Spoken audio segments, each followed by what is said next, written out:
Hello world, my name is Curtis Simpson, graphic designer and MBA, and this is 2-Minute Typography.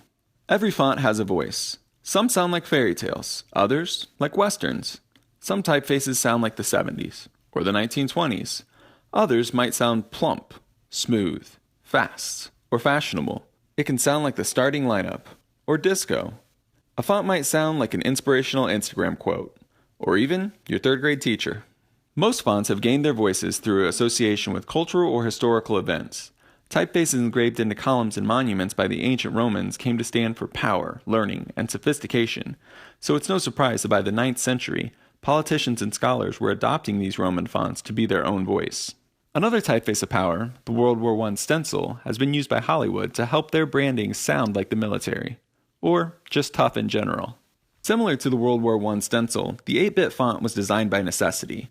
Used in early computing and video games, the font now sounds retro and has an easily recognizable voice for that period of time. With these examples in mind, a font's voice can change, typographic puberty, if you will. A great example of such a change in voice can be seen when comparing 19th century ornamental typography to that of the 60s psychedelic movement. The similarities are even more apparent when viewed in grayscale. This concept can be very important when deciding on what font to use, because as we can see, it is possible for a font to be associated with more than one voice throughout history. Where to go from here? Number 1, it's important to recognize and remember that fonts do have voices whenever making decisions involving typography. 2, and possibly even more important, is understanding your own voice. It would be impossible to match a font's voice to your brand or personality without first understanding what you sound like. Number 3, research. As we've seen, a font can have a major impact on the perception of your brand.